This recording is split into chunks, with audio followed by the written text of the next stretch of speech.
In a harsh Nordic settlement where a woman's worth is measured by her marriageability, one young woman becomes the subject of cruel mockery.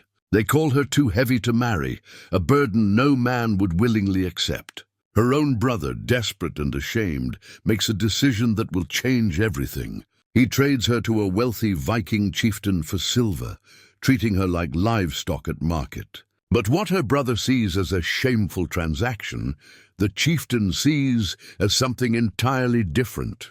Could a bargain born from cruelty become the foundation of something powerful and true? Before we jump back in, tell us where you're tuning in from. And if this story touches you, make sure you're subscribed, because tomorrow I've saved something extra special for you. The morning mist clung to the fjord like a shroud, thick and cold against Astrid's skin as she stood at the water's edge. She had come here seeking solitude, a brief escape from the whispers that followed her through the village like hungry dogs. The wool shawl wrapped around her shoulders was threadbare now, its once vibrant blue faded to the color of winter sky. It had been her mother's, and before that, her grandmother's. The weave was so old that Astrid could trace the individual threads with her fingertips, each one a memory of hands long turned to dust.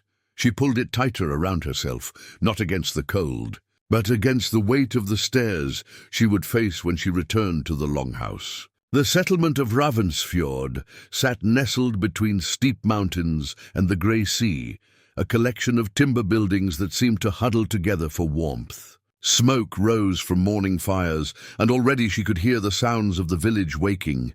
The clang of the blacksmith's hammer, the bleating of goats, the laughter of children who would fall silent when she passed. Astrid was 23, winters old, though some days she felt ancient. Her body was solid and strong, built for work and endurance, but the village had decided long ago that such attributes were shameful in a woman. A proper woman should be delicate, they said, small enough to make a man feel powerful, light enough to be carried across a threshold without strain.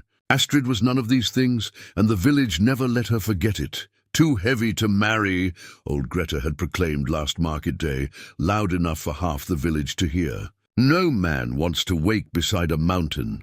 The other women had laughed, their mirth sharp as broken ice. Astrid had kept her eyes down, her hands steady as she continued sorting the herbs she'd gathered from the high meadows. Chamomile for calming, yarrow for wounds, valerian for sleep.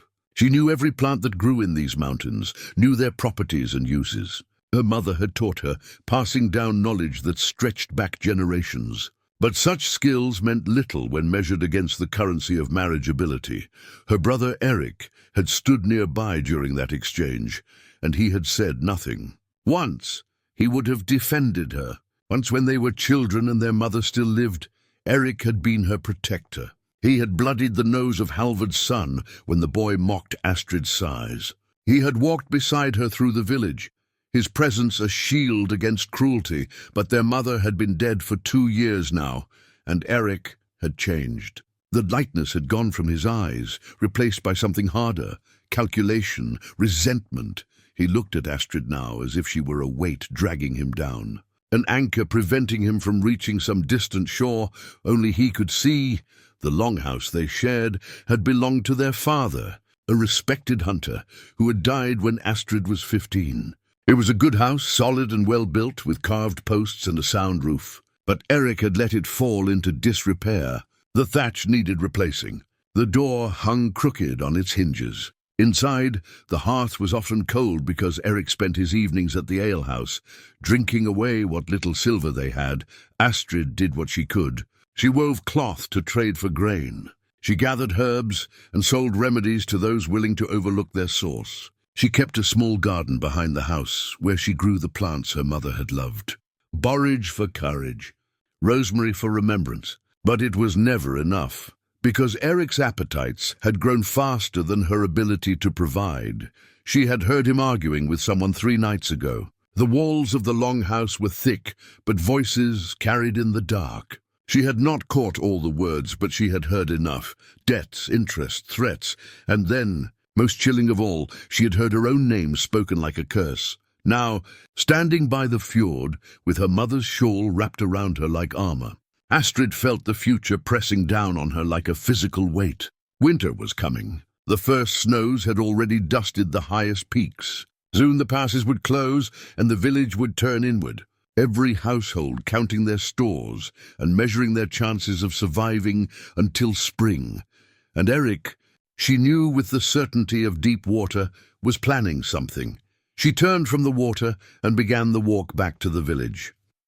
The path wound through stands of birch and pine, their branches heavy with morning dew. Mushrooms grew in the shadows, and Astrid noted their locations automatically. Food for later, when Eric's silver ran out again. The settlement revealed itself gradually as she crested the final rise. Ravnsfjord had been established 3 generations ago by her great-grandfather, a man whose name was still spoken with respect. The village had prospered in those early years, growing fat on fishing and trade. But prosperity had made the people comfortable, and comfort had made them cruel. They had the luxury now to judge, to measure, to decide who was worthy and who was not. Astrid's house sat on the eastern edge of the settlement, slightly apart from the others. Her father had chosen the location deliberately, wanting space for his family to breathe.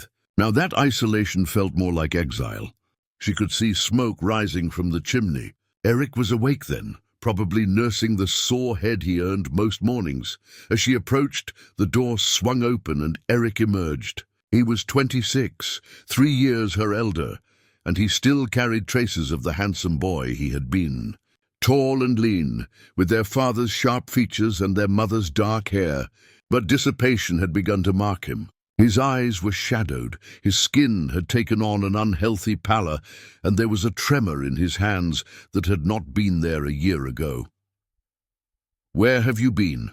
His voice was rough, accusatory. "Walking." Astrid moved past him toward the door. He caught her arm, his grip tight enough to hurt. "We need to talk." She pulled free and turned to face him.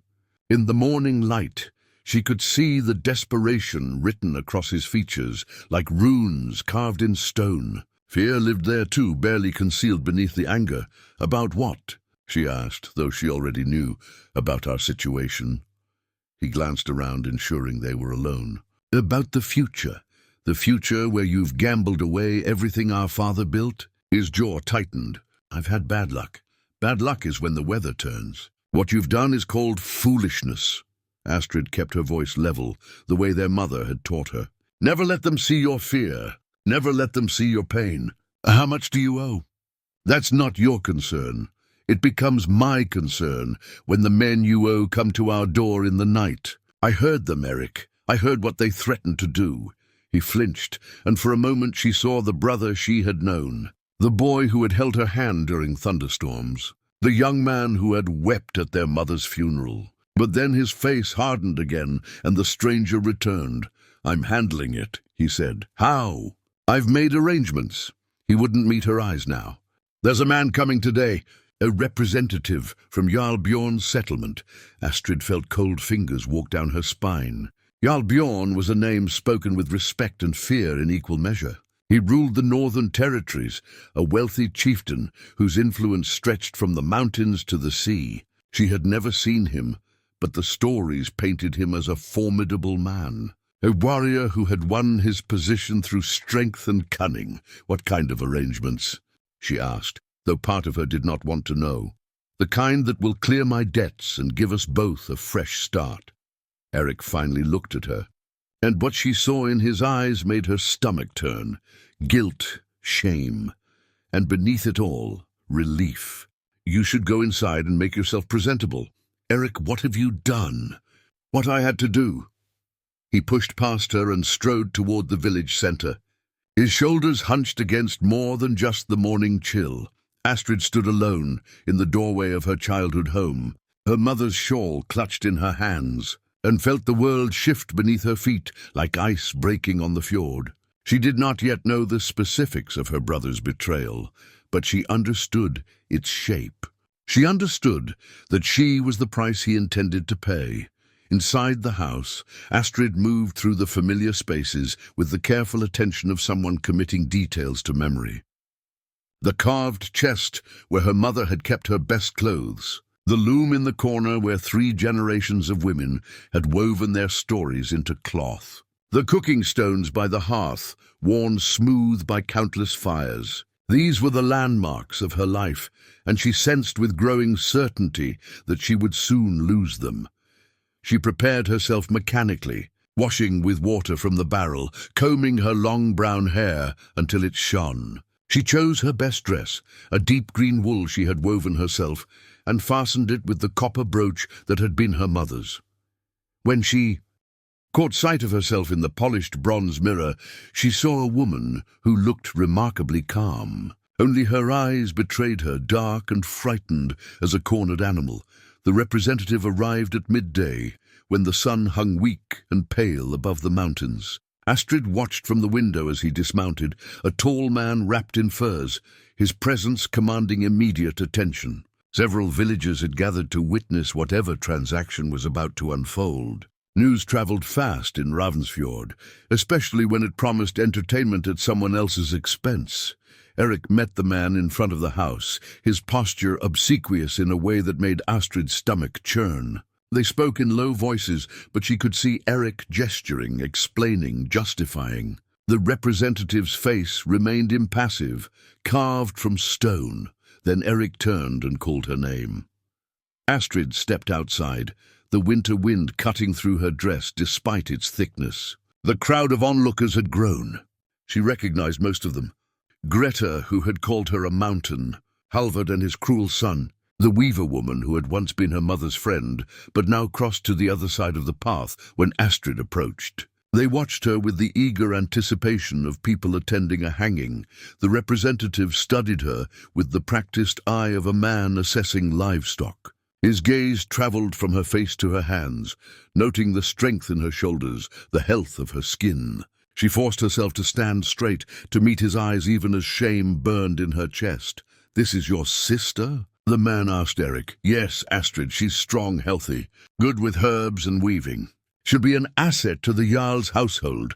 The words struck Astrid like physical blows. Household, asset. The reality of what was happening crashed over her with the force of a wave. Her brother was selling her, not arranging a marriage, not seeking a husband for her through proper channels. He was trading her like a sack of grain, like a goat, like property to be exchanged for silver. No. The word came out stronger than she expected. "Eric, you cannot do this." He would not look at her. "It's already done. The agreement is made." "What agreement?" "I'm not an object you can barter." The representative spoke then, his voice surprisingly gentle. "The Jarl has need of additional household staff. Your brother owes considerable debts. This arrangement satisfies both needs." "Staff," Astrid heard the bitterness in her own voice. "You mean slaves. You will be treated fairly. The Jarl is not a cruel man. Then let him pay my brother's debts without demanding me in return." The representative's expression softened slightly, something that might have been pity flickering across his features. "The world is not always fair, girl, but I can promise you will not be mistreated. Jarl Bjorn values strength and skill. From what your brother tells me, you possess both." Eric finally found the courage to speak directly to her. "Astrid, please. They'll kill me if I don't pay. You don't understand the kind of men I owe." "I understand perfectly." She looked at him, this stranger wearing her brother's face. "I understand that you've chosen your life over mine, that you value your comfort more than my freedom. A mother would be ashamed." He flinched as if she had struck him, but he did not argue. Could not argue, because they both knew she spoke truth. The representative produced a leather pouch, heavy with coin. Silver pieces stamped with unfamiliar marks. He counted them into Eric's shaking hands while the village watched in silence. 30 pieces. That was her worth, apparently. 30 pieces of silver for a life. "You have until dawn to prepare," the representative told her. "Bring what you can carry. We leave at first light." Astrid nodded, not trusting her voice. She turned and walked back into the house, her spine straight despite the weight of all those watching eyes. She would not give them the satisfaction of seeing her break. Not here, not in front of them. Inside, she moved with purpose born of shock.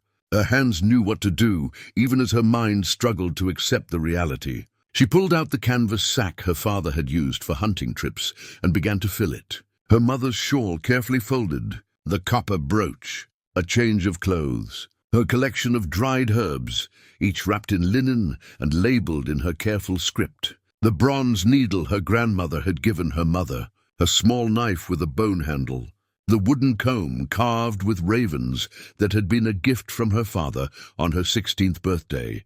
These were her treasures, the sum of her existence condensed into what one person could carry. She worked methodically, refusing to think about what she was leaving behind. The house itself, the garden she had tended, the loom where she had spent countless hours creating beauty from raw wool, the grave on the hillside where her mother and father rested beneath the birch trees.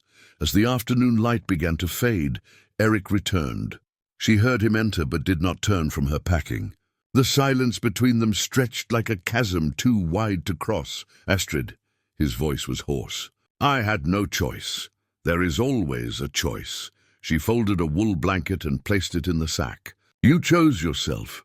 The men I owe, they would have taken everything. The house, the land. They would have sold me into slavery or worse. At least this way, you'll have a roof over your head.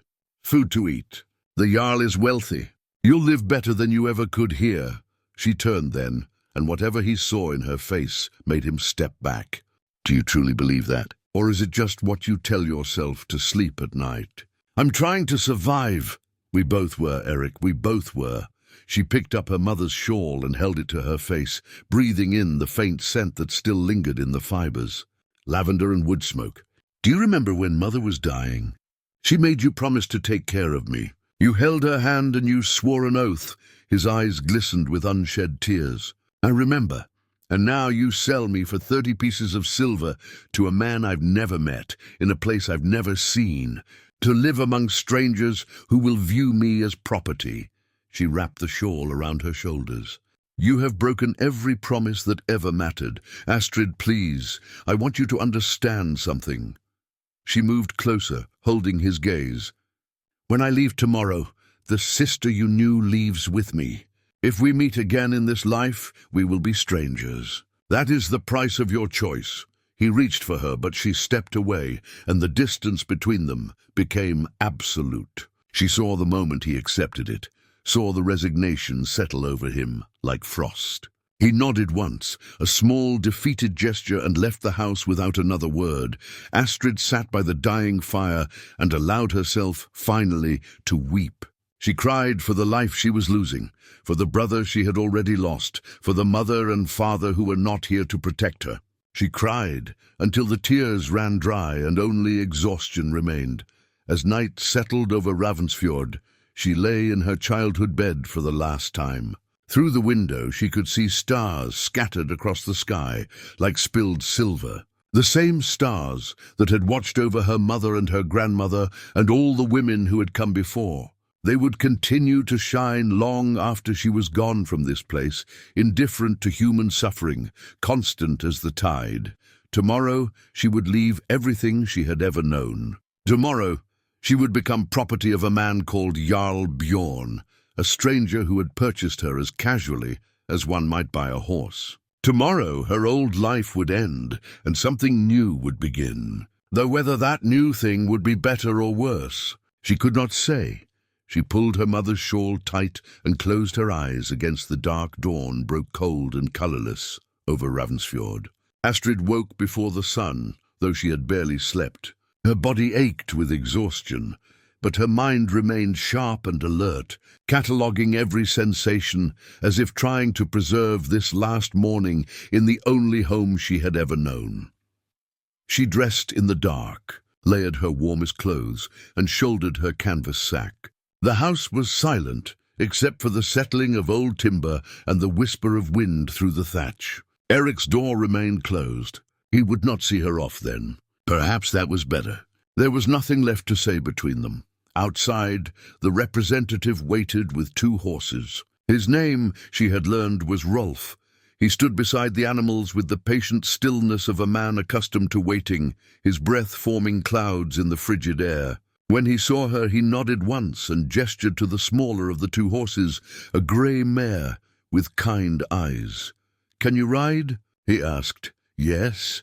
Her father had taught her, though it had been years since she had sat a horse. Good.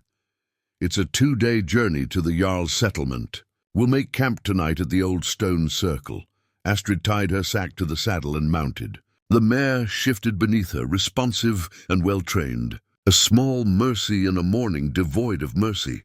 As she settled into the saddle, she allowed herself one final look at the village. Smoke rose from morning fires. A dog barked in the distance. Life continuing as if nothing had changed, as if she had not been erased from it, like a name scratched from a stone. A few villagers had emerged to watch. Old Greta stood in her doorway, arms crossed, her expression satisfied. Halvard's son smirked from beside the well. The weaver woman glanced up from her work, then quickly looked away, unwilling to meet Astrid's eyes even now. No one called goodbye. No one raised a hand in farewell. She was already gone to them, already forgotten. Rolf mounted his horse and turned north toward the mountain pass. Astrid followed, and with each step her mare took, Ravnsfjord grew smaller behind her. The village that had been her entire world became a collection of buildings. Then a smudge of smoke against the landscape. Then nothing at all as they rounded a bend in the trail and the mountains rose up to swallow them. They rode in silence for most of the morning. The path climbed steadily, winding through forests of pine and birch, crossing streams swollen with snowmelt. The air grew thinner and colder as they ascended. Astrid's hands numbed despite her gloves, and her face burned from the wind. But she did not complain. Pride at least remained to her. It was near midday when Rolf finally spoke. "You handled yourself well yesterday.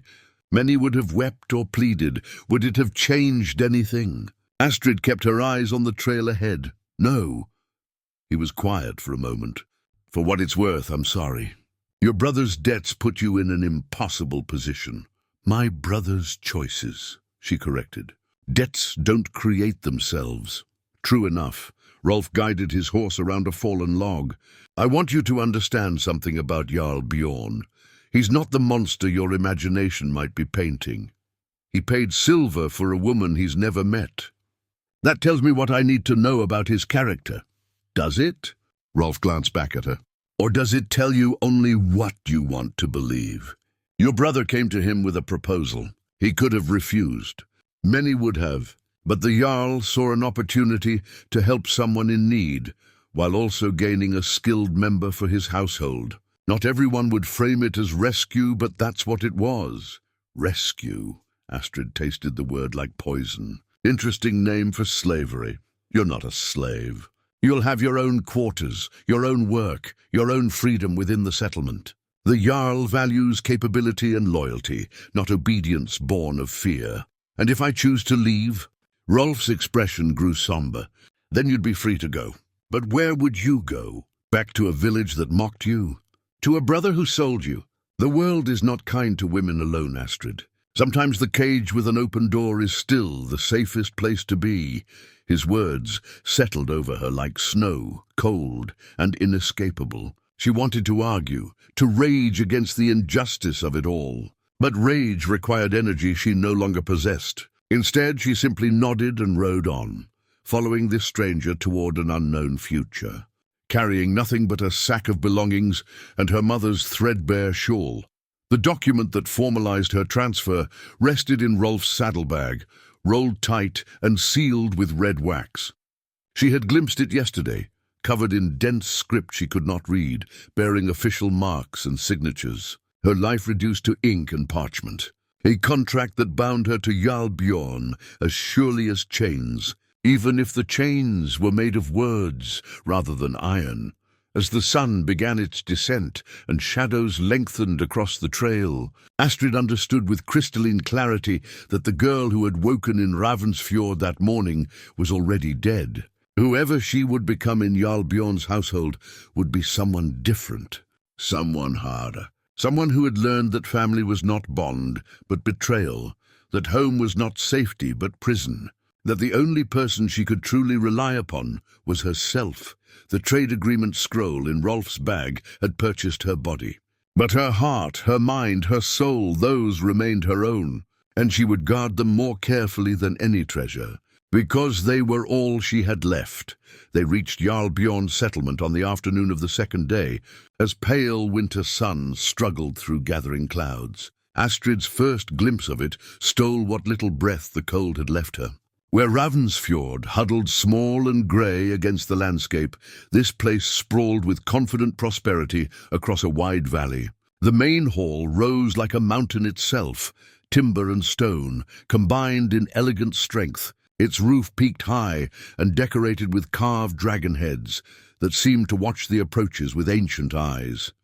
Surrounding the great hall stood dozens of buildings, workshops where she could hear the ring of hammers on metal, storage houses with reinforced doors, stables large enough to house 50 horses. Beyond the settlement proper, she saw cultivated fields now brown with winter, orchards of apple and pear trees, pens holding cattle and sheep in numbers that spoke of wealth beyond anything she had known. Smoke rose from countless hearths, and the air carried the scents of baking bread and roasting meat. People moved through the settlement with purpose and confidence. Men and women both dressed in good wool and leather, their faces healthy and well-fed. Children played in a courtyard, their laughter carrying on the wind. No one looked hungry. No one looked afraid. The contrast to Ravnsfjord struck her like a physical blow. The Jarl built all this, Rolf said, noting her expression. When he took leadership 20 years ago, this valley held nothing but ruins and memories. He gave people reason to stay, reason to work, reason to believe in something beyond mere survival. They rode through gates guarded by warriors who nodded respectfully to Rolf. Inside the walls, the settlement revealed itself as even more impressive. The buildings were well maintained, the paths cleared of snow and debris. A woman passed carrying fresh bread, and the smell made Astrid's stomach clench with sudden hunger. Another tended a small herb garden protected by a wooden frame, coaxing life from the frozen ground with techniques Astrid recognized from her own practice. Rolf led her to the great hall itself. They dismounted, and a young boy appeared immediately to take the horses, offering Astrid a shy smile before leading the animals away. The doors of the hall stood twice her height, carved with intricate patterns that told stories in wood. Wolves and ravens, ships and storms, battles and feasts, a history rendered permanent. Inside, the hall took her breath again. The space soared above them, supported by massive timber columns carved and painted with skill that spoke of master craftsmen. Tapestries hung from the walls, depicting scenes of valor and beauty. A long fire pit ran down the center of the hall, currently banked but ready for evening flames. Tables and benches lined both sides, capable of seating perhaps 200 people. At the far end, on a raised platform, sat a carved chair that could only be the Jarl's seat, and beside that chair stood the man himself. Jarl Bjorn was not what Astrid expected. She had imagined a brute, all muscle and menace, the kind of man who took what he wanted through force and fear. Instead, she found herself looking at someone who might have been 50 winters old, though he wore those years with grace. He was tall and broad-shouldered, yes, but his face held intelligence and something that might have been kindness. Grey streaked his dark beard, and the hair he kept tied back from his face. His eyes, pale blue like winter sky, regarded her with an expression she could not immediately name. Scars marked him, a white line across his left cheek, another along his jaw, the kind of marks earned through survival rather than recklessness. He wore simple clothes, good quality but without excessive ornament. Only the silver arm rings on both wrists and the fine sword at his belt spoke of his status. Astrid of Ravnsfjord, Rolf announced, his voice formal now. As agreed, Bjorn descended from the platform and approached them. His movements held the easy confidence of a man comfortable in his own strength, but there was no threat in his bearing. He stopped a respectful distance away and studied her face, not her body, meeting her eyes directly. "Welcome to Bjornstad," he said. His voice was deep but not harsh, carrying the measured tones of someone who chose his words with care.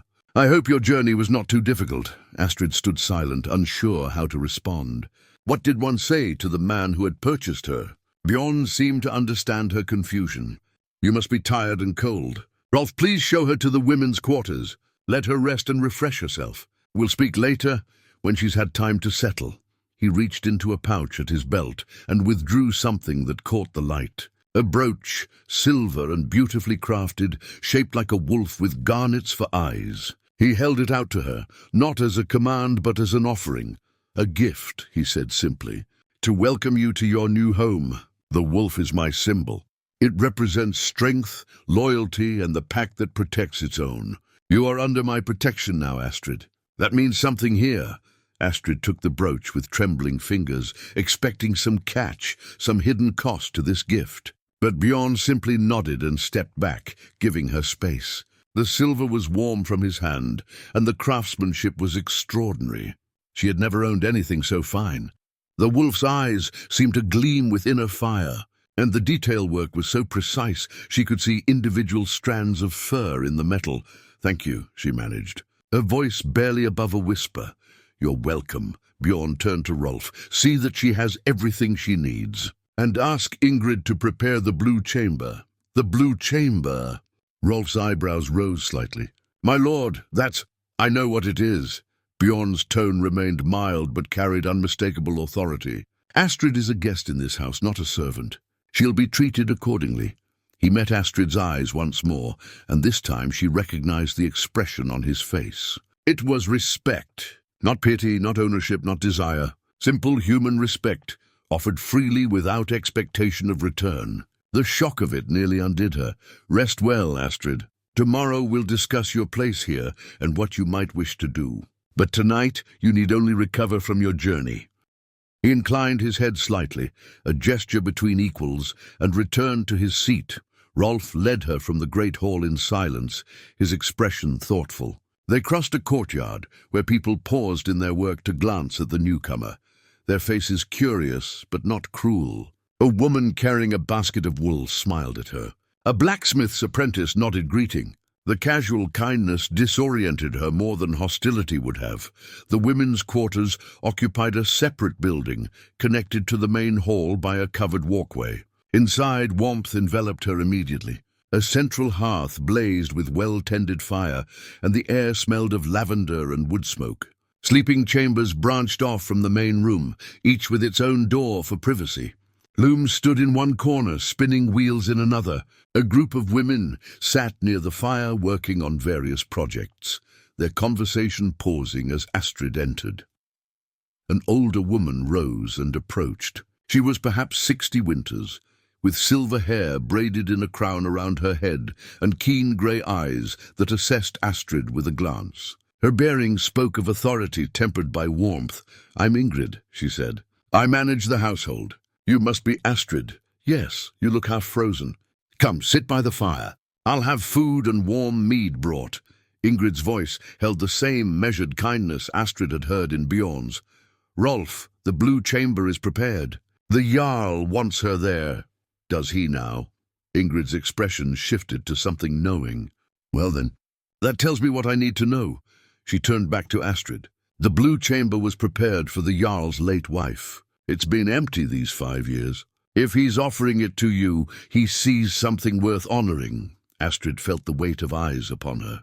The other women watched with open interest now, though their expressions held curiosity rather than jealousy. One of them, a girl perhaps 17 with red gold hair, smiled openly. "Don't mind us staring," the girl said. "We don't often get newcomers. I'm Zaina, that's Thora and Brynhild and Asta." She pointed to each woman in turn. "Welcome to Bjornstad. It's a good place, truly. You'll see." Before Astrid could respond, a servant appeared with a tray bearing bread, cheese, smoked fish, and a steaming cup of mead. The smell made her stomach growl audibly, and several of the women laughed, not unkindly. "Eat," Ingrid commanded. "Then I'll show you to your chamber. Tomorrow is soon enough for explanations and expectations. Tonight, you need warmth and rest and food in your belly." Astrid ate mechanically at first, then with growing hunger as her body remembered its needs. The bread was fresh and soft, the cheese sharp and creamy, the fish perfectly prepared. Each bite tasted better than anything she could remember eating in recent memory. The mead warmed her from within, honey sweet and fortified with herbs that eased the ache in her tired muscles. The women resumed their work and conversation, including her naturally in the flow of words without demanding participation. They spoke of ordinary things, preparations for the winter feast, a merchant expected next week with goods from the south, someone's daughter showing talent with horses, the comfortable rhythm of daily life in a place where people felt secure enough to think beyond mere survival. Astrid listened and watched, the wolf brooch heavy in her pocket, her mother's shawl still wrapped around her shoulders. Nothing made sense. She had been sold, traded like property. Yet here she sat eating fine food by a warm fire, while women who had no reason to be kind treated her as one of their own. When the meal was finished and twilight had deepened to true night, Ingrid rose and gestured for Astrid to follow. They walked through the covered passage to a smaller building that adjoined the main hall. Inside, a corridor lined with doors led to what Astrid assumed were private chambers. Ingrid stopped at the third door and pushed it open, revealing a room that made Astrid's breath catch. The blue chamber earned its name from the walls, painted the color of summer sky and decorated with delicate patterns of birds and flowers. A bed stood against one wall, piled high with furs and wool blankets dyed in rich colors. A small hearth held glowing coals, keeping the space warm. A wooden chest, carved with intricate knotwork, sat at the foot of the bed. A table and chair occupied one corner, and on the table stood a bronze oil lamp already lit and casting gentle light. A window, shuttered now against the cold, faced what Astrid guessed would be the eastern hills. The Jarl's wife loved this room, Ingrid said softly. She painted the walls herself, spent hours getting the colors just right. Her name was Freya, and she was gentle and kind. She died bringing their child into the world. The babe died with her. I'm sorry. Astrid didn't know what else to say. It was 5 years ago, but the Jarl has never fully recovered. He closed this room and wouldn't let anyone use it. Until today. Ingrid studied Astrid's face. I've served Bjorn since he was a young man. I've never seen him offer this room to anyone. That he does so now tells me he sees something in you worth preserving, worth protecting. He doesn't know me. How could he see anything? Perhaps he sees what your brother failed to see, that you're more than what others named you. Ingrid moved to the chest and opened it. Inside lay folded clothes, all made from good fabric in various colors. These were Freya's. She was a tall woman, strong-built. I think they'll fit you well. The Jarl asked me to offer them. You're not required to accept, but the offer is genuine. Astrid approached the chest slowly, running her fingers over the fabric. Soft wool, fine linen, a dress of deep red that would have cost more than everything Astrid had ever owned combined. Another of forest green, a nightshift of cream-colored linen so fine it seemed to glow in the lamplight. Why? The question escaped before she could stop it. Why is he being kind? What does he want from me? Ingrid closed the chest and sat on the edge of the bed, her expression contemplative. The Jarl is a complicated man. He's killed in battle, as any leader must. He's made hard decisions that cost lives, but he's never been cruel for cruelty's sake. When your brother approached him through intermediaries, offering this arrangement, Bjorn saw a woman trapped by circumstances beyond her control. He saw a chance to do something good, while also bringing someone skilled into his household. Is that selfless? No, but it's not exploitation either. He paid silver for me. He paid silver to free you from a worse fate. Your brother's creditors would have come, Astrid. Rolf made inquiries. Those men don't forgive debts, and they're not gentle in their collections. Had you stayed in Ravensfjord, you would have suffered in ways I'll not speak aloud. The Jarl gave your brother a way to satisfy his debts while removing you from danger.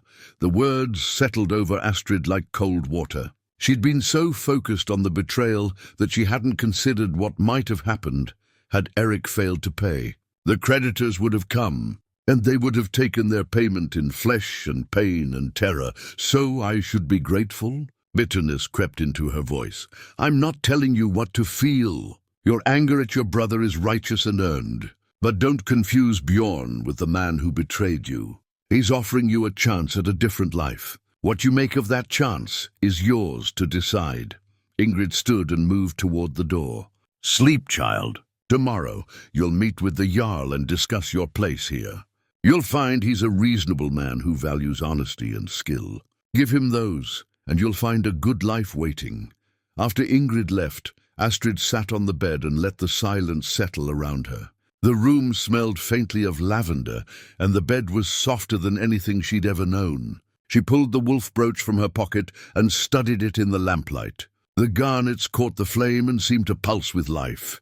She thought of her mother's shawl, threadbare and faded, and of this beautiful room painted by a dead woman's hands. She thought of Eric counting his silver while she rode away. She thought of Bjorn's pale blue eyes and the respect in them when he'd looked at her face instead of evaluating her worth.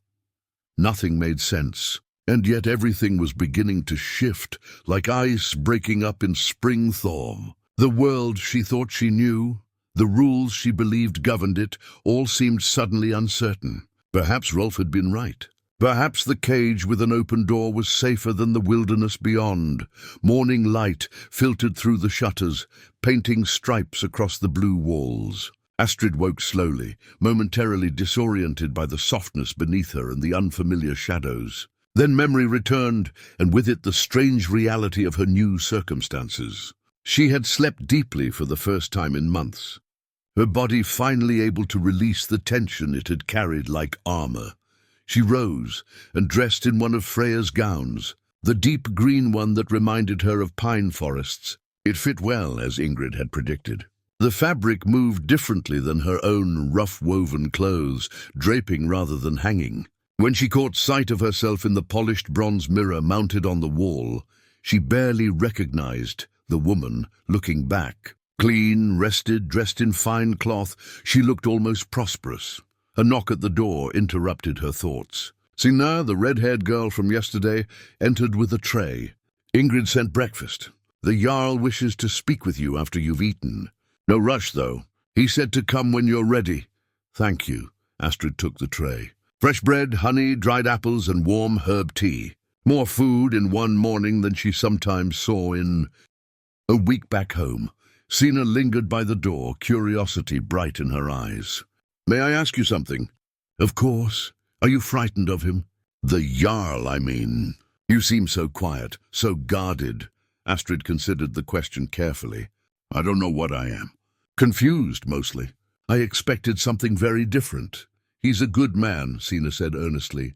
"Truly. When I came here 3 years ago, I was running from a husband who beat me. The Jarl gave me sanctuary, divorced me from that man according to law, and gave me work and safety. He's done the same for others. Thora was a widow with no family. Brynhild's father sold her to pay gambling debts. We all found refuge here." The words struck Astrid with unexpected force. She was not alone then. Others had come here broken and been given the chance to mend. "And he asks nothing in return?"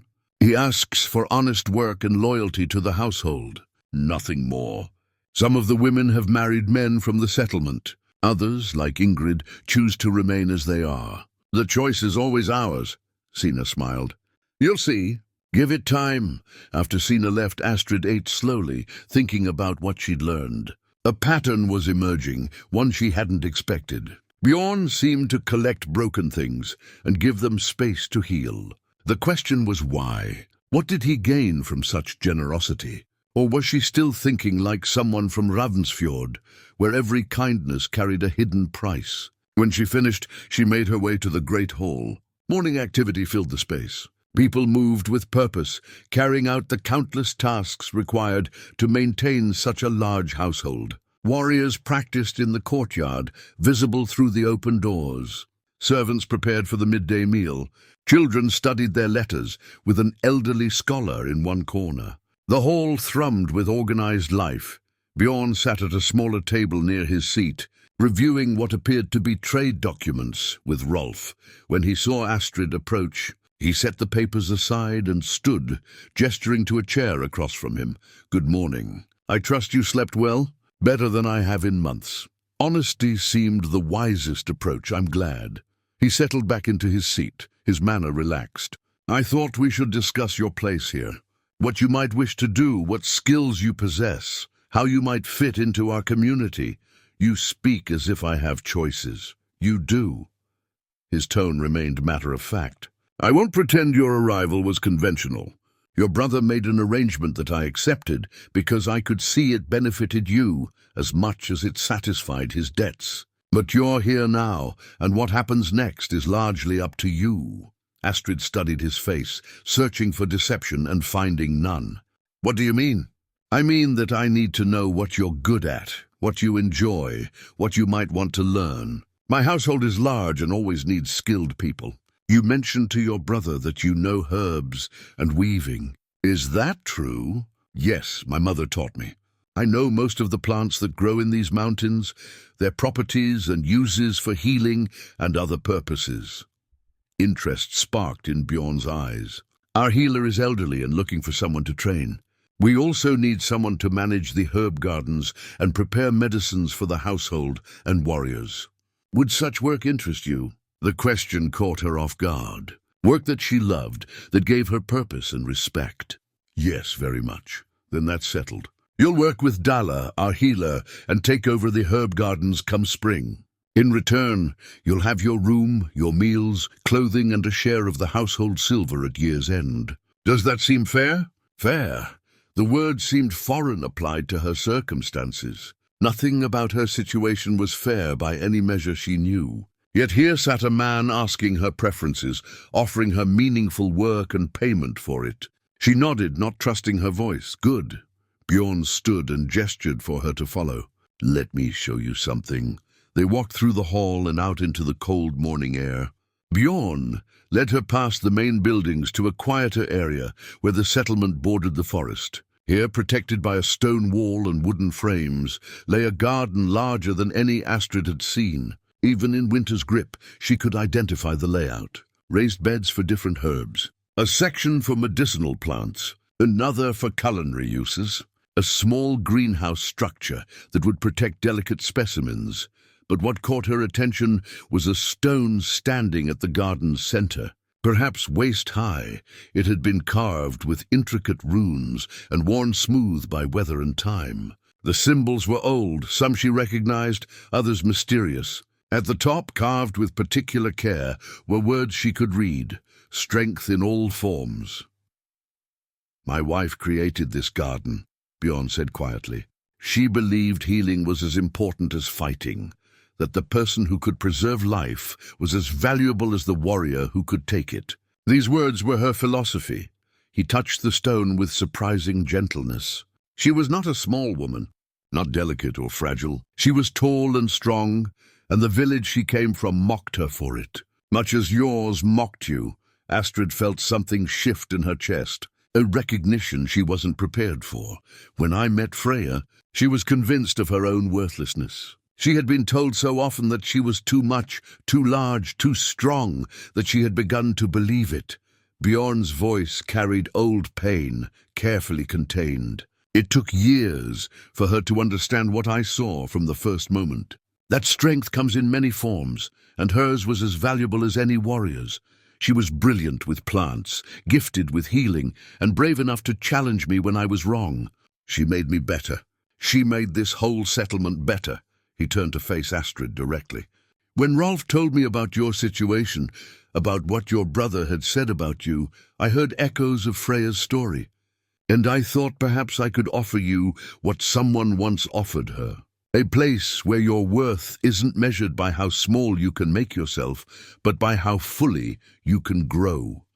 The words cracked something inside Astrid that had been frozen solid. Tears burned behind her eyes, but she refused to let them fall. "Not yet, not here. Why tell me this?"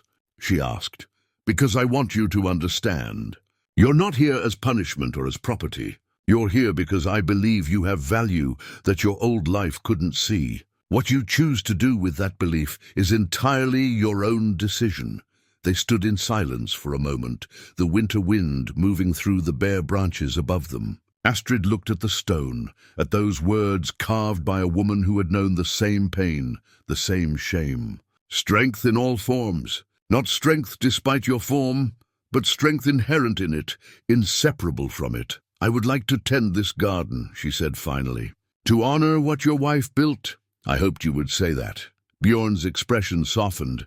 Dala will teach you what she knows, and you'll teach her what your mother taught you. Between you, this garden will flourish again. As they walked back toward the hall, Astrid felt the weight she had carried for so long begin to lighten just slightly. She was not naive enough to think all her pain had been healed by kind words and a garden. But something had shifted. A possibility had opened that she hadn't known existed. Over the following days, she fell into a rhythm. Mornings with Dala, learning the household's needs and methods. Afternoons in the garden, planning for spring planting and maintaining what could survive the winter cold. Evenings in the women's quarters, listening to stories and slowly, cautiously, beginning to share her own. Bjorn kept his distance, respectful and proper. They spoke when necessary, about work and household matters, but he made no demands and offered no expectations beyond honest labor. Yet Astrid found herself watching him during meals in the great hall, observing how he treated his people. Fair but firm, demanding but not cruel. He listened more than he spoke, and when he made decisions, he explained his reasoning. She saw him training with his warriors, moving with the deadly grace of a man who had survived countless battles. She saw him judging disputes between villagers, patient and thorough. She saw him playing with the settlement's children, letting them climb on him like a great friendly bear. Each observation added layers to her understanding, complicating the simple categories she had tried to place him in. And at night, alone in the blue chamber that had belonged to a woman who understood her pain, Astrid would touch the wolf brooch, and the runestone's words would echo in her mind. Strength in all forms. Perhaps, just perhaps, that could include her own. 3 weeks passed before the first real test came. A warrior named Thorstein challenged her presence during the evening meal, his voice carrying across the hall with deliberate volume. He was young, perhaps 25, and eager to prove himself among the older men. Why does the Jarl house a woman purchased like livestock in his dead wife's chamber? Thorstein demanded, his words slurred slightly by ale. It dishonors Freya's memory. The hall fell silent. Every eye turned toward the high table where Bjorn sat. Astrid, seated among the women, felt her face burn with shame. Here it was, finally. The judgment she had been expecting all along. Bjorn set down his cup with careful precision. His expression remained calm, but something dangerous flickered in his pale eyes. "Stand up, Thorstein!" The young warrior rose, swaying slightly. "You speak of honor, and yet you know nothing of it," Bjorn said, his voice carrying easily through the silent hall. Astrid was not purchased like livestock. She was removed from a dangerous situation and given sanctuary, much like you were, if memory serves, when you arrived here 5 years ago, fleeing a murder charge. Thorstein's face reddened. Several warriors nearby shifted uncomfortably. "I have fought for you," Thorstein protested. "Yes, you have, and I'm grateful for your service. But fighting doesn't give you the right to judge others who found different paths to this settlement." Bjorn stood, and his presence filled the hall. "Every person here has a story. Every person here came from somewhere else, escaping something or seeking something. We don't measure worth by how someone arrived. We measure it by what they do once they're here." He turned to address the entire hall. "Astrid has worked alongside Dala, preparing medicines that have already helped several of you. She's brought knowledge of herbs we didn't have before. She's proven herself skilled and dedicated. That is what matters, not the circumstances that brought her here." Bjorn's gaze swept the room, settling on each face. "If anyone else wishes to question her presence, speak now. But understand that questioning her means questioning my judgment, and I don't make that invitation lightly." No one spoke. Even Thorstein had the sense to remain silent, though resentment still twisted his features. "Good." Bjorn sat back down. "Astrid, would you join me at the high table?" The request shocked her. The high table was reserved for the Jarl and his most trusted advisors. To sit there meant public acknowledgement of status and respect. She saw Ingrid nod encouragingly, saw Sina smile. Slowly she rose and made her way through the hall, feeling every eye upon her. Bjorn stood as she approached and pulled out the chair beside his own. The gesture was courtly, respectful. He waited until she was seated before reclaiming his own seat. "I apologize for Torstein's words," he said quietly, meant only for her ears. "He's young and foolish. He'll learn. You didn't have to defend me." Astrid kept her voice low as well. "Yes, I did. You're under my protection, and more importantly, you've earned your place here through your work. I won't allow anyone to diminish that." He met her eyes. "You belong here, Astrid. The sooner everyone understands that, including you, the better." Something warm unfurled in her chest at his words. Not gratitude exactly, though that was part of it. Something more complicated. Recognition, perhaps. The acknowledgement that someone saw her fully and found her worthy. The meal continued, conversation gradually resuming its normal flow. Astrid remained at the high table, acutely aware of Bjorn beside her. They spoke little, but the silence between them felt companionable rather than awkward. He passed her dishes without being asked, ensuring she had the best portions. Small gestures that spoke of consideration and care. Later, walking back to her chamber through the cold night air, Astrid realized something had changed. She no longer felt like a guest or a refugee or a purchased woman. She felt, for the first time since leaving Ravensfjord, like she might actually have a home. Not the one she had lost, but something new, something built on different foundations. In her chamber, she lit the lamp and sat on the bed, the wolf brooch in her hands. The garnets caught the light, seeming to glow from within. She thought about Bjorn, standing to defend her, his voice carrying absolute certainty. She thought about his invitation to sit beside him, public and unmistakable. She thought about the way he had spoken of Freya, love and loss woven together in every word. He was lonely, she realized. For all his power and prosperity, for all the respect his people showed him, he was profoundly alone.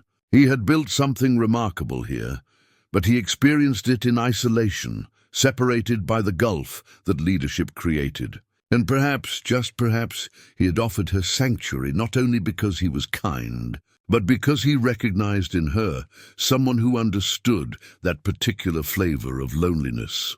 The thought should have frightened her. Instead, it made him seem more human, more real.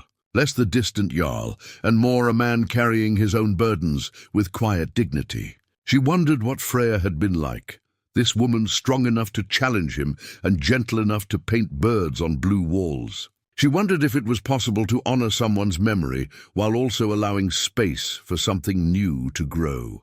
2 months into her new life, a messenger arrived during the midday meal. His horse was lathered with sweat despite the cold, and his face carried the look of a man who had ridden hard and slept little. He stumbled into the hall and dropped to one knee before Bjorn. "My lord, urgent news from the south." Bjorn rose immediately. "Speak." "A letter from Ravensfjord." The messenger produced a folded parchment, sealed with wax but smudged with dirt and what might have been blood. Astrid's stomach dropped. She had not thought of her old village in weeks, had allowed herself to believe that chapter of her life was closed. Now it returned, crashing back like a wave she thought she had outrun. Bjorn broke the seal and read in silence, his expression darkening with each line. When he finished, he looked directly at Astrid. "It's from your brother." She forced herself to stand, to walk to the high table where he stood. Her legs felt unsteady, but she kept her spine straight. "What does he say?" "Read it yourself." Bjorn handed her the letter, his jaw tight with barely contained anger. The parchment trembled in her hands. Eric's handwriting was rushed, desperate, the letters slanting wildly across the page. She read aloud, her voice steady despite the horror growing in her chest. "Bjorn Jarl, I write to beg your mercy and assistance. The silver you gave me was not enough to cover all my debts. I did not tell you the full extent of what I owed. The creditors have returned demanding more. They have threatened my life and destroyed my home. I have nowhere to turn. I beg you to send more silver for your kindness to my sister's sake. I know I do not deserve your help, but I am desperate. They say if I do not pay within the week, they will come north to collect from you instead, claiming you harbor stolen property. Please, I beg you." The words blurred as she read the final lines. But there is more you should know, sister, and I can no longer keep it secret. Our mother did not die of fever, as I told you. She died because of me. The creditors came 2 years ago when I first could not pay. They beat her, trying to force me to find silver I did not have.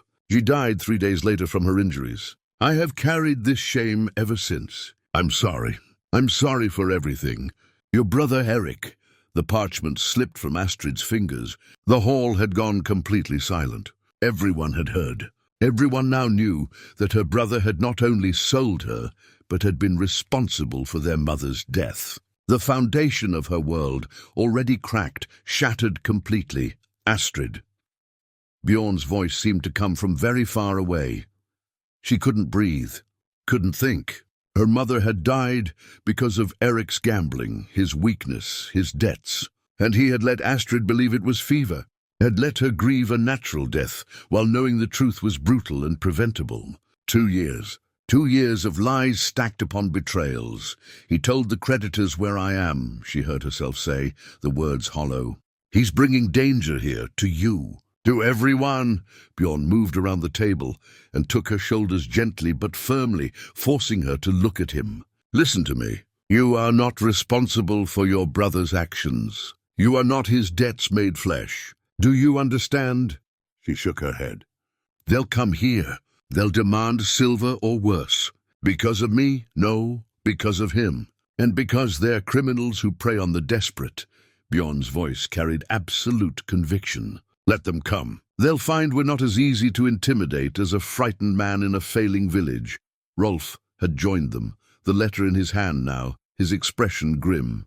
These creditors have a reputation. They're based out of the southern settlements. Violent men who loan silver at impossible rates and then take everything when payment fails. They've operated unchecked because no Jarl has been willing to confront them directly. Then it's time someone did. Bjorn released Astrid and turned to face his warriors. We have perhaps a week, maybe less, before they arrive. We'll prepare, we'll fortify, and we'll show them that Bjornstad is not Ravensfjord. We protect our own. The warriors began to stir, conversations breaking out as they discussed strategy. But Astrid barely heard them. She was remembering her mother's final days, the pain she had been in, the way she had struggled to breathe. Astrid had attributed it all to fever, had nursed her as best she could, had watched her die, believing it was illness and fate. Now she knew it had been violence, murder really, carried out slowly over 3 days, while Eric hid and did nothing. I need to be alone, she whispered. Bjorn nodded. Oh, but know this, Astrid. Whatever comes, you're not facing it alone. Not anymore. She fled the hall, barely seeing where she was going. She found herself at the garden, at the rune stone with its carved words. Strength in all forms. She sank to her knees in the frozen earth and finally, allowed herself to break. Great wrenching sobs tore from her chest, 2 years of grief and rage and betrayal pouring out in the cold afternoon air. She cried for her mother, for the truth she hadn't known, for the innocence she'd lost. She cried for the brother she'd loved, who had never really existed. Just a mask worn by a coward and a liar, and when the tears finally subsided, leaving her hollow and aching, she looked up at those carved words and felt something new, stirring beneath the grief. Not forgiveness. Eric would never have that, but purpose. The creditors were coming, and with them the chance to face the men who had murdered her mother. The chance to stand with people who valued her instead of cowering with one who had sold her. The chance to prove that she was more than what her brother had named her, more than the victim of his choices. She would face what was coming, not as Eric's sister or as purchased property, but as herself. As Astrid of Bjornstad, healer and survivor, protected by a Jarl who saw her worth and backed by people who had welcomed her home. The days that followed moved with purposeful urgency. Bjornstad transformed from peaceful settlement to fortress preparing for siege. Warriors sharpened weapons and reinforced defenses. Scouts were sent south to watch the roads. The villagers brought livestock inside the walls and secured valuables. Everyone moved with the coordinated efficiency of people who trusted their leader and understood the stakes. Astrid threw herself into preparation with fierce determination. She worked with Dala to prepare supplies for treating wounds. Bandages, salves, poultices made from yarrow and comfrey. She inventoried every herb they possessed and made lists of what they might need. Her hands stayed busy, even as her mind churned with dark thoughts of her mother and the men who had killed her. On the third day, Bjorn found her in the healing room organizing supplies. He stood in the doorway, watching her work with an expression she couldn't quite read. "You should be resting," he said finally. "I can't rest. If I stop moving, I start thinking, and if I start thinking—" She trailed off, unable to finish the thought. He entered the room and closed the door behind him. In the small space, his presence felt overwhelming. "What happened to your mother was not your fault, nor is what's coming now. I know that here," she tapped her head. "But here," she pressed her hand to her chest. "Here I keep wondering if there was something I could have done, some way I could have helped Eric before he became what he is, some way I could have saved her. There wasn't." Bjorn's voice was gentle but firm. "I've seen men like your brother. They make choices that hurt everyone around them, and then they blame circumstance or fate or anyone but themselves. You couldn't have changed him any more than you could have stopped the sun from rising." She set down the bundle of bandages she'd been counting and finally met his eyes. "These men who are coming, they killed my mother. They're the reason Eric sold me. Part of me wants to face them, to make them answer for what they've done. And you will. We all will." He moved closer, close enough that she could see the silver threading through his beard, the old scars that marked his face. "But I need you to understand something, Astrid. When they arrive, I want you somewhere safe. Not because I doubt your courage or your strength, but because I cannot bear the thought of losing you to the same violence that took your mother." The words hung between them, weighted with meaning beyond their surface. Astrid felt her breath catch. "Why do you care so much? About me, about all of this?" Bjorn was quiet for a long moment. When he spoke, his voice carried the careful honesty of a man unused to revealing himself. "When Freya died, I thought I would never feel anything again. For 5 years, I went through the motions of living. I ruled, I judged, I fought when necessary. But inside I was empty. Then you arrived, and I saw in you the same pain I carried, the same determination to survive despite everything. And I realized I didn't want to be empty anymore." He reached up and touched her face with surprising gentleness, his calloused hand warm against her cheek. "You remind me that strength isn't just about fighting. It's about enduring, about growing despite the rocks placed in your path. You honor Freya's memory better than I ever could by simply being yourself." Astrid's heart hammered in her chest. She should step back, should maintain the distance that safety required. Instead, she found herself leaning into his touch, starving for connection she hadn't known she needed. "I'm afraid," she whispered, "of what's coming, of what I feel, of everything. So am I." He smiled, and it transformed his entire face, making him look younger, less burdened.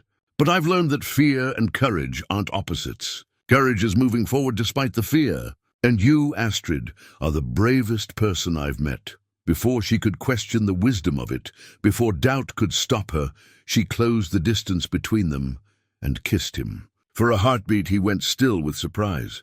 Then his arms came around her strong and sure, and he kissed her back with a passion that spoke of loneliness and longing and hope deferred too long. When they finally broke apart, both breathing hard, Astrid saw her own wonder reflected in his eyes. "That was unwise," he said. Though he made no move to release her, probably, she smiled despite everything. "But I'm tired of being wise and careful and small. I'm tired of letting fear make my choices. Then make a choice now." His voice went serious. "When this is over, when the threat is past, I want to ask you something important. But I need to know you'll still be here to answer." She understood what he was offering, what he was asking without words, a future. A real one, built on more than circumstance or convenience. "Then we'll make sure we both survive to have that conversation." He kissed her forehead, tender and reverent. "I'll hold you to that." A knock at the door interrupted them. Rolf's voice came through the wood, urgent but controlled. "My lord, the scouts have returned. The creditors are 2 days out. Maybe 15 men, well armed. Bjorn released Astrid and moved to the door, his expression shifting back to the warrior leader his people needed. But before he opened it, he turned back to her. "Stay close to the hall when they arrive. Promise me, I promise to be careful. That's all I can offer." He nodded, accepting what she could give. Then he opened the door and strode out to meet Rolf, already issuing orders and organizing defenses. Astrid watched him go, her lips still tingling from his kiss, her heart full of complicated feelings she had no time to sort through. She looked down at her hands, healer's hands that knew how to preserve life. Soon they might need to help defend it. She thought of her mother, of Eric's betrayal, of Bjorn's unexpected tenderness. She thought of the wolf brooch in her chamber and the words carved in stone outside. Strength in all forms, whatever was coming she would face it. Not as a victim, not as property, but as a woman who had finally learned her own worth. And if the gods were kind, she would live to see the dawn that followed. And to hear the question Bjorn wanted to ask, they arrived at dawn 2 days later. 15 men on horseback, led by a brutal-looking man with a scarred face and dead eyes. The creditors rode through the settlement gates with the arrogance of people accustomed to intimidation working in their favor. They found instead a courtyard filled with armed warriors and a jarl who stood unmoved on the steps of his great hall. Astrid watched from a window in the healing room, her heart pounding. She had promised Bjorn she would stay inside, but she needed to see. Needed to witness the men who had murdered her mother face justice or something close to it. Eric stumbled behind the lead creditor's horse, his hands bound, his face bruised and swollen. He looked beaten in every sense of the word. When he saw the hall, saw the assembled warriors, something like hope flickered across his features. He still believed someone might save him. The lead creditor dismounted and surveyed the scene with calculating eyes. "I am Cole Grimson. I've come to collect a debt." Bjorn descended the steps slowly, and Astrid noticed he carried a magnificent battle-axe, its blade inscribed with runes and polished to mirror brightness. She had seen it displayed in the hall, a weapon passed down through generations of his family. That he carried it now sent a clear message about how seriously he took this confrontation. "You're on my land without invitation," Bjorn said, his voice carrying across the courtyard. "That's a bold position for a debt collector.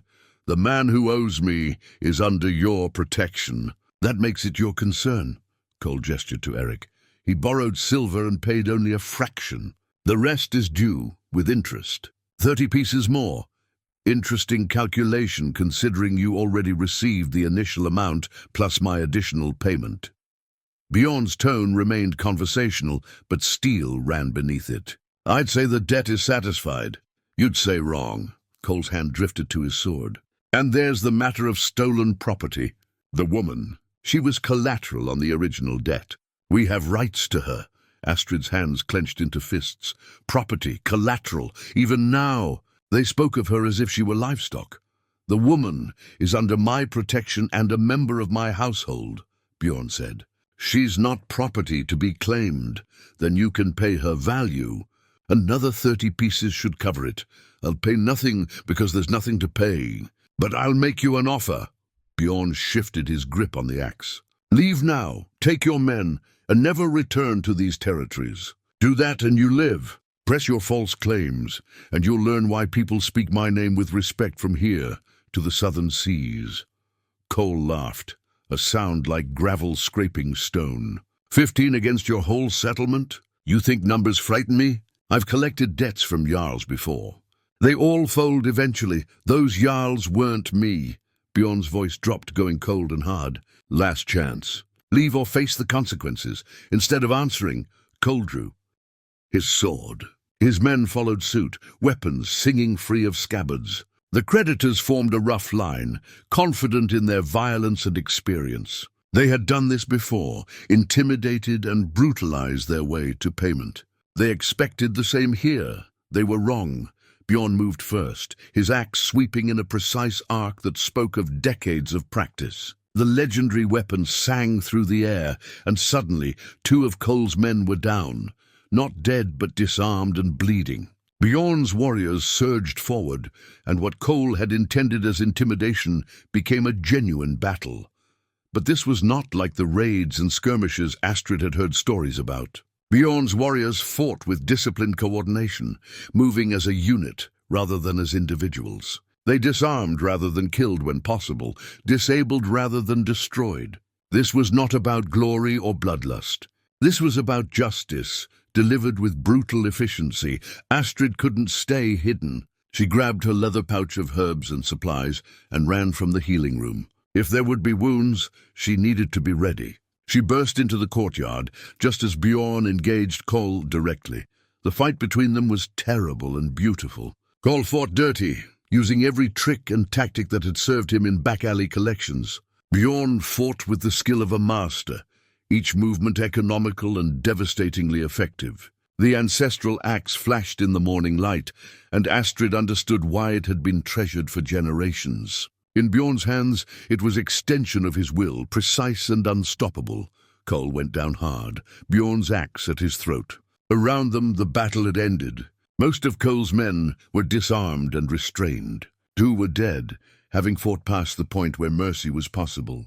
The rest knelt with Bjorn's warriors standing over them. "You came to my home," Bjorn said, his voice carrying to everyone present. "You threatened my people. You claimed rights over a woman under my protection.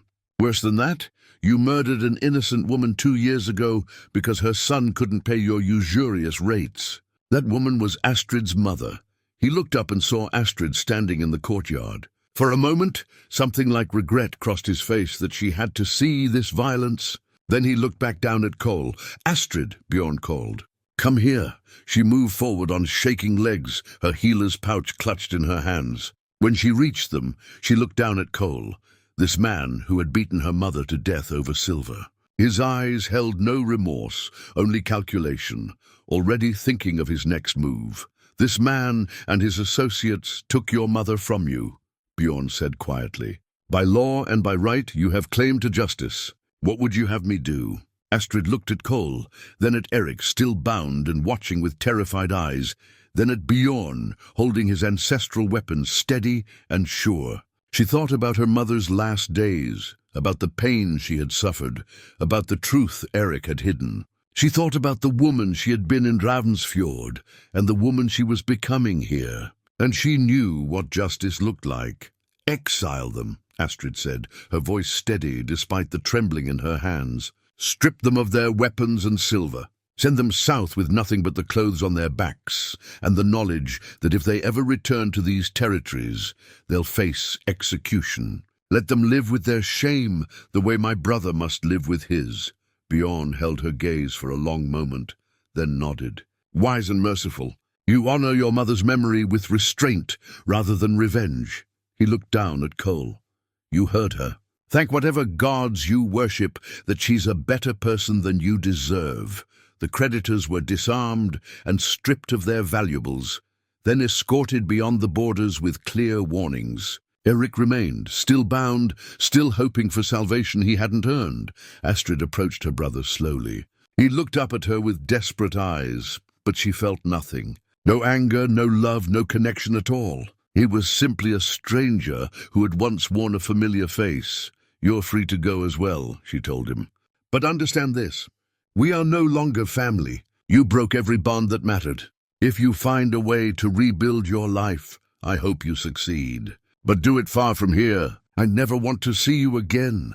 Eric opened his mouth as if to protest, to beg, to make excuses. Then he saw her expression, and the words died unspoken. He nodded once and was led away by Bjorn's men to be given supplies and sent south. Astrid watched him go and felt only relief that the chapter was finally truly closed. Spring came 3 months later with a rush of green and birdsong that transformed the valley. Astrid's garden flourished under her care, the herbs responding to techniques both old and new. Knowledge from her mother blended with wisdom from Dala. The rune stone stood at its center, and Astrid visited it daily, touching the carved words that had become her truth. Strength in all forms. On the first truly warm day, Bjorn found her there among the sprouting plants. He wore no armor, carried no weapons, just simple clothes and an expression of nervous anticipation that made him look almost boyish. "I have something for you," he said. Producing a small cloth bundle, she took it carefully and unwrapped it to reveal 2 rings, simple bands of silver, but when she looked closer, she saw they had been forged from melted coins. The same coins Eric had received in trade for her. "I had them made," Bjorn explained. "From the silver that bought your freedom. I thought perhaps we could transform that transaction into something better. Something chosen rather than imposed," Astrid understood immediately. The silver that had represented her lowest moment, reshaped into symbols of new beginning. She felt tears sting her eyes, but they were good tears this time. "Healing tears. Astrid of Bjornstad," Bjorn said formally, though his voice trembled slightly. "I'm asking you to marry me. Not because of any obligation or arrangement, not because of debt or duty, but because I love you. Because you've taught me that life continues after loss, that strength comes in forms I never imagined, that opening one's heart again is worth the risk of pain. You were never too heavy to marry. You were too valuable for men too small to see it." She looked at the rings, at this man who had given her sanctuary and respect and love without demanding anything in return. She thought about the girl she had been in Ravensfjord, convinced of her own worthlessness, and the woman she had become here, healer and survivor and beloved. "Yes," she said simply. Yes to all of it. He slipped 1 ring onto her finger, and she did the same for him. The silver was warm from his hands, and the weight of it felt right. Not a burden, but a promise. Not chains, but wings. They married a week later under open sky, with the entire settlement bearing witness. Astrid wore a dress of deep blue, the same color as the chamber walls, and over it her mother's threadbare shawl. She pinned it with the wolf brooch, symbols of her past and present woven together. Bjorn stood tall and proud beside her, his eyes never leaving her face as they spoke their vows. When the ceremony ended and celebration began, Ingrid pulled Astrid aside, tears streaming down her weathered face. "Freya would have loved you," she said. "She would have been so happy to know Bjorn found his way back to joy." "I hope I honor her memory," Astrid replied. "You do, every day, simply by being yourself." As the sun set and fires were lit and music filled the air, Bjorn took Astrid's hand and led her to the garden, to the runestone she had tended with such care. In the fading light, the carved words seemed to glow. "I want to add something," he said. "With your permission." He knelt and began to carve carefully below the existing runes. Astrid watched as new words took shape, the chisel biting sure and clean into stone. When he finished, she read through fresh tears, and love in all its forms. "Perfect," she whispered. He stood and pulled her close, and she rested her head against his chest, listening to the steady rhythm of his heart. Around them, the garden grew lush and green, healing herbs and medicinal plants thriving under careful cultivation. Above them, stars emerged one by one, the same stars that had watched over her mother and grandmother and all the women who came before. She was Astrid of Bjornstad now, not purchased, not traded, but chosen and choosing in return. She had been called too heavy to marry, but she had simply been too strong for men, too weak to deserve her. And in finding a man who saw her worth, she had found herself. That was the real transformation. Not the silver that had changed hands, but the woman who had learned to value herself as she deserved. The wedding rings on their fingers caught the firelight, silver reborn from shame into celebration. Some endings she had learned were really beginnings. Some transactions became love stories, and some women needed to lose everything before they could discover they had never been broken at all, just waiting for the right soil to finally bloom.